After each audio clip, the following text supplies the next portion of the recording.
Dear Patriots, before the news starts, please subscribe to our patriotic channel by clicking the subscribe button. Give us a thumbs up to this video.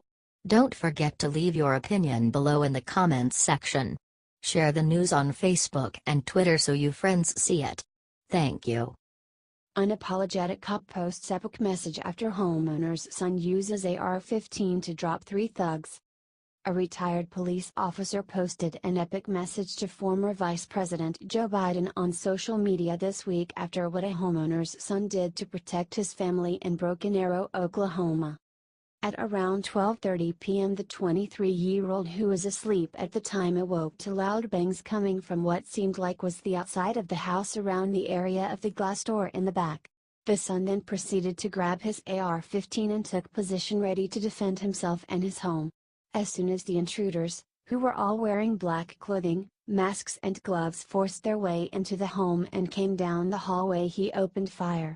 Two of the suspects collapsed and died in the kitchen. A third suspect managed to get out of the house but collapsed and died in the yard.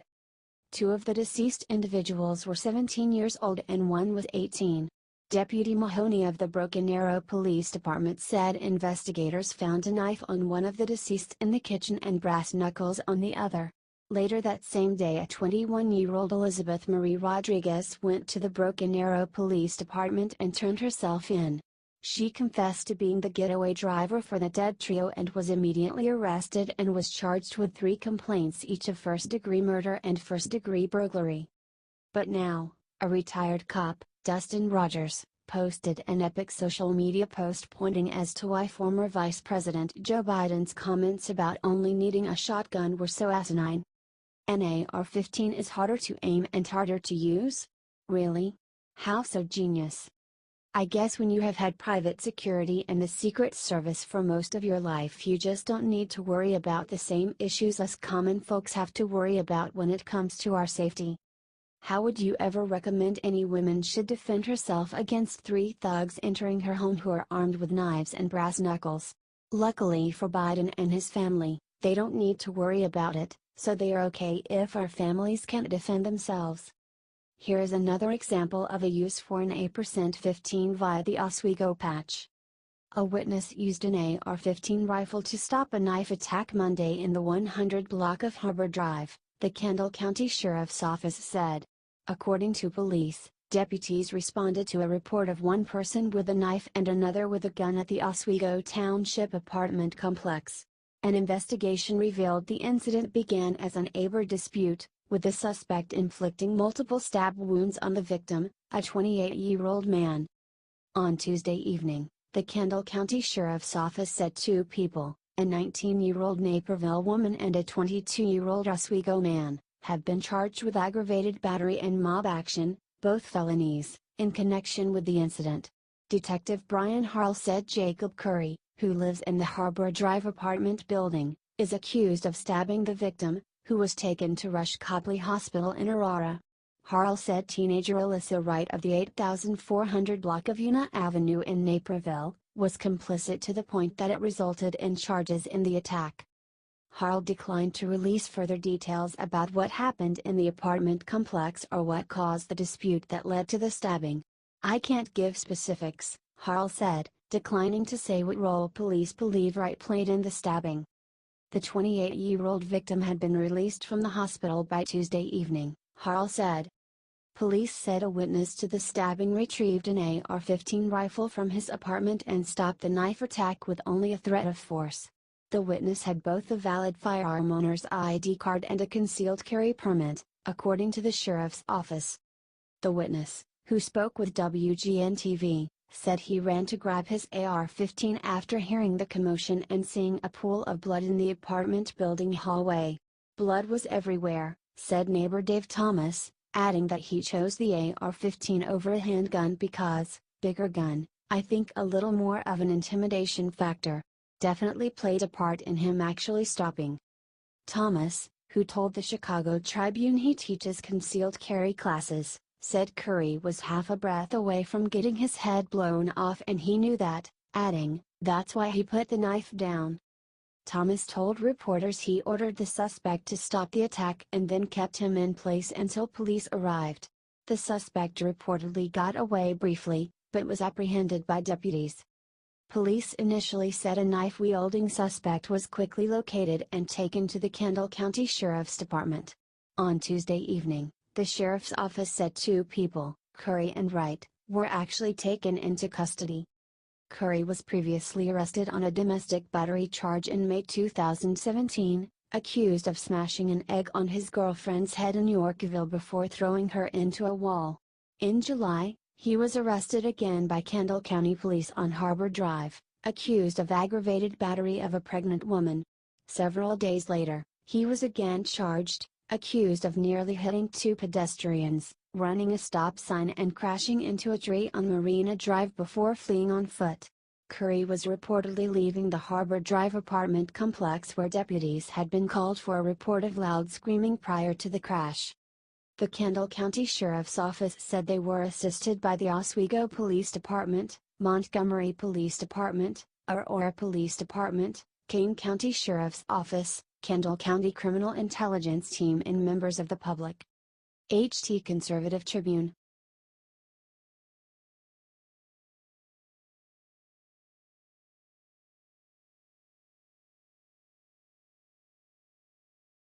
Dems just passed massive ban, effective immediately, all must be removed or be fined $1,000 per day. And it's here, folks. What the socialist and communist fascist left has been working towards is finally happening. On Monday night, the fascist leaders in the village of Deerfield, Illinois voted unanimously to ban semi-automatic rifles, along with some pistols and even shotguns with certain features, as well as with magazines that hold more than 10 rounds of ammunition. And now gun owners in that city have just over 2 months to remove those kinds of firearms from their homes or become felons as of June of this year. One change from the law as it was originally discussed exempts retired police officers from the ban. But violations carry a steep fine of between $250 and $1,000 per day, according to Matthew Rose, the village attorney. He said the fine is levied each day until there is compliance. Sadly, there isn't much pushback in this village, so there probably won't be much of any kind of any lawsuits against the ordinance unless the NRA wants to get involved, which is doubtful considering they already have enough on their plate thanks to the left coercing the Parkland shooting students into being mouthpieces for them. Folk, this is what happens when a government is out of control. The vote in Deerfield was unanimous. Even though the area is practically crime-free, this will now be an advertisement to most criminals that they can go into that city to commit crimes and there won't be much of a pushback. But it will be very interesting to see exactly how this ordinance affects crime in the area. This is the left's plan. They disarm law-abiding citizens, then they take our First Amendment rights away. And since we can't defend ourselves, there isn't much we will be able to do but sit back and watch. Like people in the UK are doing now as they are being put in jail for attacking Islam on social media. Here is more information on this ban via the Chicago Tribune. Owners of assault weapons living in North Suburban Deerfield have until June 13 to remove the firearms from within village limits or face daily fines after a ban was approved Monday night. The Village Board of Trustees unanimously approved a ban on certain types of assault weapons and high-capacity magazines, amending a 2013 ordinance that regulated the storage of those items.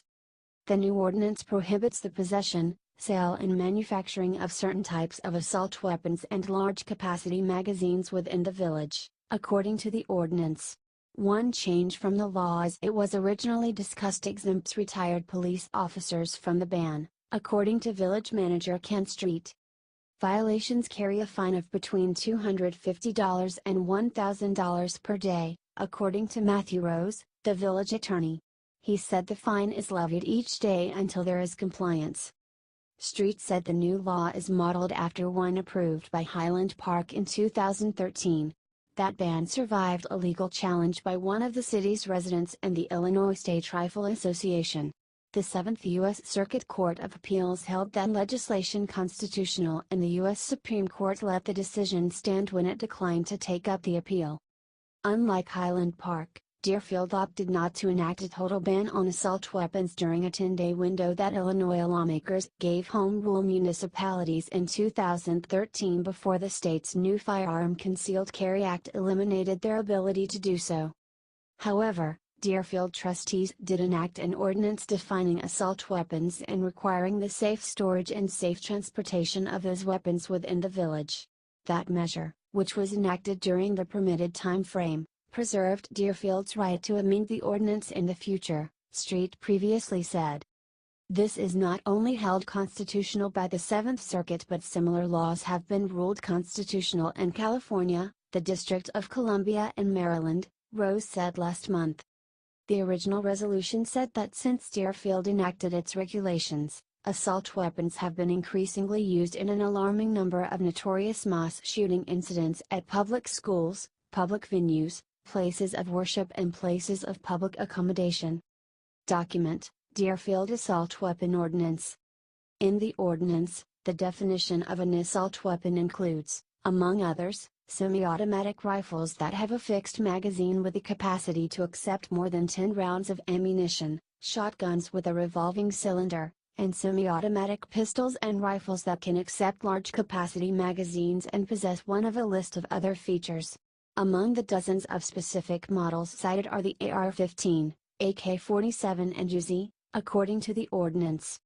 The rationale mentions 4 recent shooting incidents that have claimed a total of 150 lives, the shootings at Marjorie Stoneman Douglas High School that left 17 dead, a massacre at the First Baptist Church in Sutherland Springs, Texas that killed 26 people, the Las Vegas Music Festival shooting that left 58 dead, and the Pulse nightclub mass shooting in Orlando, Florida that killed 49 people.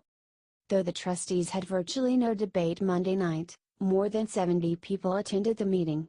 Of the 20 people who spoke, 14 were opposed to the ordinance and 6 supported it. 8 of 14 people who expressed opposition to the ban said they lived outside Deerfield. Opponents of the ban like Larry Nordell of Deerfield cited their rights under the Second Amendment and expressed fear that more restrictive laws would be passed in the future. The ordinance to store firearms was only passed for one reason, Nordell said. That was to have an inventory vehicle that could be used in the future for just this purpose, so you could banish assorted firearms in the future. First it's going to be assault rifles. There will be new bans in the future. It's just a matter of time. Ariella Karask, a Deerfield High School senior who favors the legislation, said she wants more action both on a local and national level. This is our fight, Karask said. This is our generation's fight. We're going to keep fighting, and this is part of it. Change happens gradually, step by step. The fight does not end at the borders of our village. Joel Siegel of Lincolnwood said governments in other countries have banned weapons and then proceeded to use weapons against defenseless citizens. He urged civil disobedience as a way to stay safe. There's an ancient and honored American tradition called disobeying an unjust law, Siegel said. I have urged people to listen to their conscience, and if so moved, do not obey this law. Mike Weissman, a Glen Ellen resident and a board member of the Illinois State Rifle Association, said Deerfield should be prepared for a lawsuit like the one filed against neighboring Highland Park. That city received assistance with its legal defense from gun violence prevention organizations, according to Street. While the trustees did not discuss their reasons for supporting the ordinance at this meeting, Trustee Barbara Struthers said she knew of people who were opposed but chose not to come and speak because it would subject them to ridicule in the community. She wants none of that. I'm going to vote for the ordinance, but people who disagree with the gun owners should not be beating them over the head just because they disagree, Struthers said. Deerfield Mayor Harriet Rosenthal has previously stated that she decided to take up the ban after the February 14 school shooting in Parkland, Florida. Enough is enough, Rosenthal said when the ban was first discussed. Those students are so articulate, just like our students. There is no place here for assault weapons. HT The Daily Wire.